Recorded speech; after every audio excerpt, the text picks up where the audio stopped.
So let me invite Dr. Getachew also to share us what are the practical experience from the field. My name is Getachew. I'm speaking on behalf of one of the beneficiaries, Getachew. Tigist is a 30-year-old poultry farmer. She lives in Bishoftu town, like 45 kilometers from Addis Ababa. She has been working as a daily laborer for a private poultry farm. She was earning like $0.25 a day when she was working in 2009. She got interest in the poultry farming because of the activity that she has been doing as a laborer for the private farm. But she was not able to start her own farm because she didn't have a startup capital. As a result, she went to Beirut, Lebanon, and worked there for 8 years. And when she came back to Ethiopia to realize her dream of a poultry farm, when she came back with some money, she still didn't have enough knowledge to set up her own farm. So, and also she didn't have access to land. So she was looking around, and at the end of the day, she get introduced to Ethio Chicken. And also she got advice from Ethio Chicken how to set up her own poultry farm. And she set up a farm near her residence. And she started small, 500-day-old chicks. Now she is rearing like 2,000 chicks per round. She is doing 3 rounds of brooding a year. And she's brooding 2 types, like broiler. She has progressed to the broiler production stage.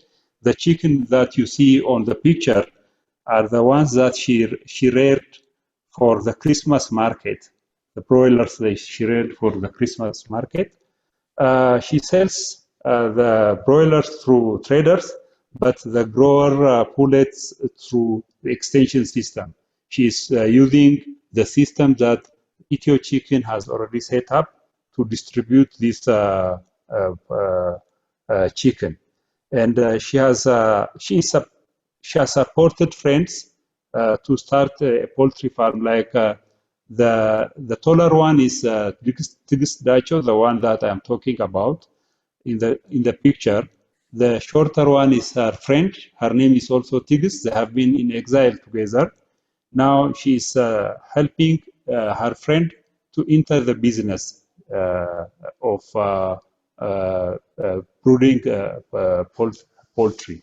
The benefit she obtained is she has stable income to support herself and her family of 4 people.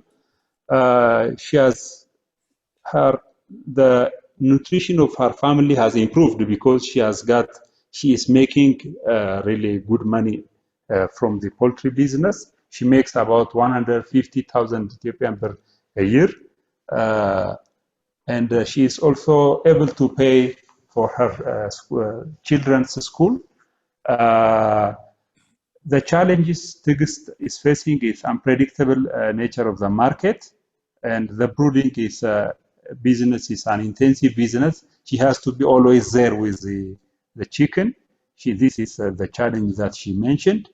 At the end of our discussion, what she said is, poultry business has saved me from a miserable experience of living in exile, separated from my family. Now I am living a happy life with my family. My income from the farm is increasing from time to time. Thank you for listening. Thank you very much, Getachew, for sharing that experience on behalf of the beneficiaries. The question now is, how can we really increase and scale so that we can reach more farmers, more smallholder farmers, particularly the youth and women? The discussion is very interesting, and maybe before that, I'd like to highlight the element of the case study that the lady realized the biggest challenge is at the market. And the question now is, how do we address these challenges? Because a lot of farmers and agribusinesses struggle at that market end. And just reiterating, rather alluding to what Dr. Irene had mentioned earlier, who are the market drivers, and how can we strengthen the capacities of these market drivers to ensure that this challenge has been addressed? So the major questions that have come out are, especially on the youth. The question is, how can youth organizations be engaged in the livestock compact? And how many enterprises have been established since the start of the program? What are the annual production figures in terms of dollars? Thank you very much. This is a presentation that can potentially generate a lot of discussion, but we are limited with time, so I will try as much as possible to respond. On the marketing side of things, a lot of the farming markets in our countries are the informal sector.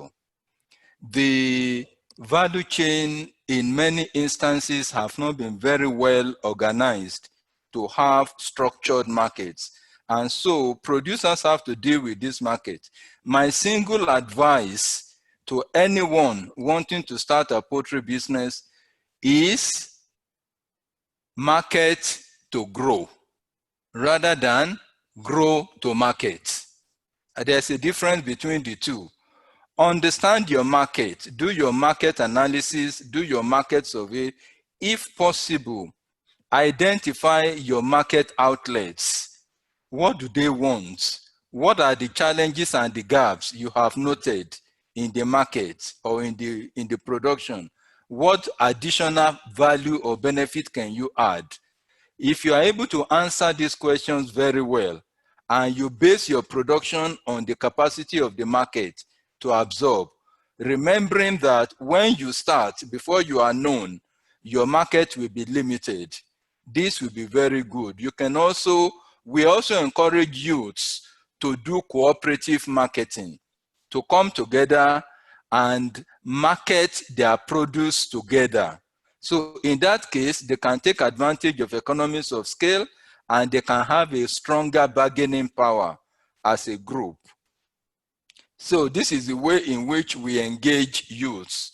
We give them training, both technical and business, and we let them understand what it takes to run a typical business in the livestock sector.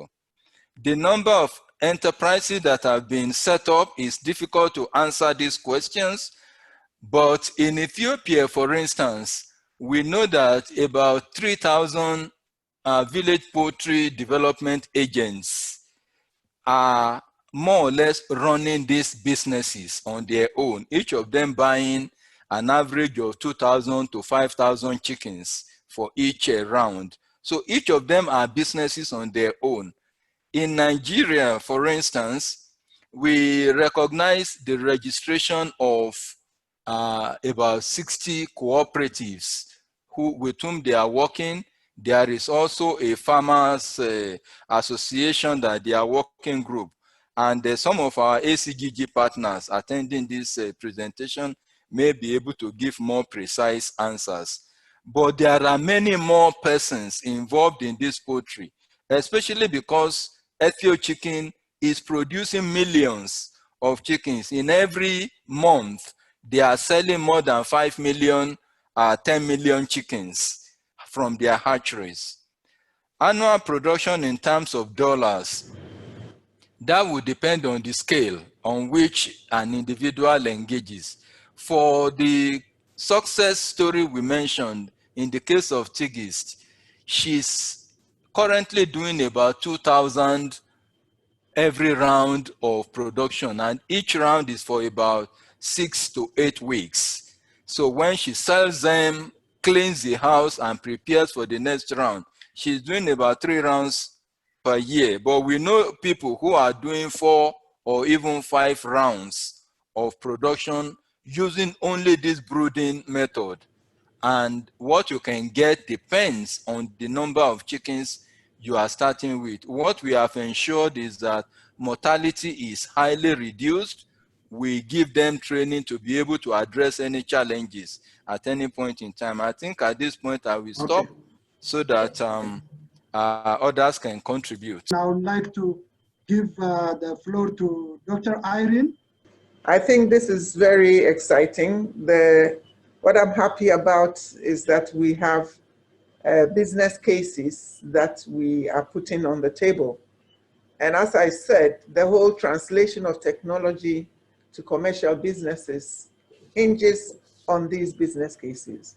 So by all means, let's begin to define these business cases to know why they are working, where they are working, and how we can use that, to move the process of transformation.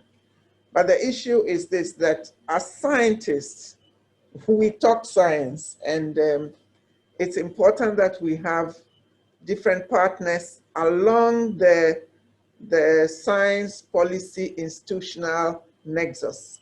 The pathway to transformation goes beyond science. And so it is good that we recognize along that pathway, how do we interface with the next partner or next institutional partner or next policy issue, so that we're able to define the whole process of commercializing. It's not just about the science. So as we move forward in these webinars, it will be interesting to have 1 or 2 presentations from the other partners along the science, transformation pathway, commercializing the products to really get the impact. You need to hear from not just the scientists, not just maybe even the farmer, but the partners that will make the institutional changes happen. If you talk about market, it's not just about the infrastructure of a market or even the consumer. It's about policies. It's about how do we ensure that the changes will happen for us to have sustainable agricultural transformation. Livestock in particular is interesting because, we have established over years that when it comes to the pathway of moving from poverty to really transforming an economy, livestock is at the very beginning, where the example we saw is at the beginning of getting people into business, but how you get them to stay in the business so that it becomes a sustainable and profitable enterprise for many others like that, now becomes an institutional issue. It becomes a policy issue. It becomes supply of services issue. So the whole pathway needs to be looked at, and in such important discussions and webinars, it will be good to have a word or 2 from such institutional partners so that we see the entire chain, we see the entire pathway for commercializing science products.